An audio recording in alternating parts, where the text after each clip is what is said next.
नमस्कार मित्रांनो, let's learn YouTube चॅनलवर आपलं स्वागत आहे. या व्हिडिओमध्ये आपण सी-टी-ई-टी एक्झामचे जे मागील प्रश्नपत्रिका आहे, त्या प्रश्नपत्रिका कशाप्रकारे डाउनलोड करून घ्यायच्या याविषयीची माहिती पाहणार आहोत.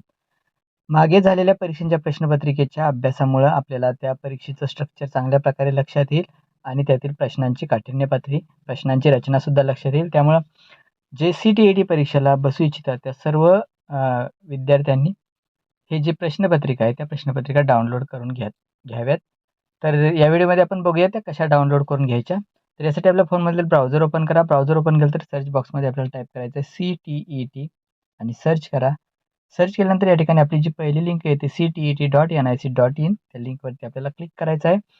लिंकवरती क्लिक केल्यानंतर आपल्यासमोर असं सेंट्रल टीचर्स इलिजिबिलिटी टेस्टचं सी-टी-ई-टीचं अशा प्रकारे पेज ओपन होईल. यामध्ये आपल्याला जी परीक्षेची नोटिफिकेशन आहे ती नोटीस इथं दिसेल.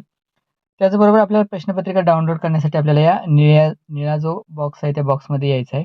यामध्ये आपल्याला duplicate marksheet and certificate, result आणि क्वेश्चन पेपर, फायनल आन्सर की हे सगळे ऑप्शन दिसतील. आपल्याला क्वेश्चन पेपर आणि त्यानंतर फायनल आन्सर की सुद्धा आपण डाउनलोड करून घेऊ शकतो. क्वेश्चन पेपरवरती आपल्याला क्लिक करायचं आहे. क्वेश्चन पेपरवरती क्लिक केल्यानंतर आपल्याला ज्या परीक्षा 2018 पासून झालेल्या त्या सगळ्या परीक्षांच्या प्रश्नपत्रिका आपल्याला इथं पाहायला मिळतात. समजा मला जुलै 2024ची प्रश्नपत्रिका डाउनलोड करायची आहे. त्यावरती मी क्लिक केलं. त्यानंतर आपल्यासमोर अशा प्रकारे ऑप्शन ओपन होतात. यामध्ये जे paper 1 set A, paper 1 set B असे 4 डी पर्यंतचे सेट आहेत आणि पेपर 2चे सुद्धा आपल्याला आय, जे, के, एल असे 4 सेट आहेत. जो सेट आपल्याला डाउनलोड करून घ्यायचा आहे, तो डाउनलोड करून घ्या. सेट डाउनलोड करून घेताना आपल्याला उत्तरसूची डाउनलोड करून घेताना त्याच सेटची उत्तरसूची डाउनलोड करून घ्यावी लागेल.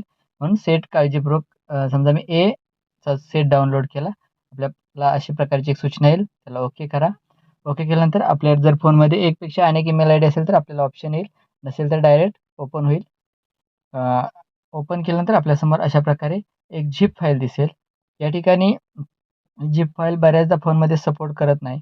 तर त्यासाठी आपल्याला ही अशा मेसेज आला की आपल्याला 3 डॉटला क्लिक करायचं आहे आणि 3 डॉटला क्लिक केल्यानंतर आपल्याला या ठिकाणी ओपन विथला क्लिक करायचं आहे. ओपन विथला क्लिक केल्यानंतर आपल्या फोनमध्ये ती फाईल अशा प्रकारे ओपन होते.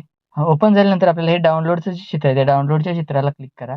डाउनलोडच्या चित्राला क्लिक केल्यानंतर तर हे भाग डाउनलोड झाल्यानंतर आपल्याला इथं बघू शकता पेपर 1 सेट ए झिप फाईल आहे. त्याला आपण टच करायचं आहे. त्याला टच केल्यानंतर आपल्याला ज्यामधून ओपन करायचं आहे, त्यामध्ये ओपन करण्यासाठी आपल्याला अशा प्रकारे सगळे जे पेपर आहेत, ते पेपर दिसून येतील.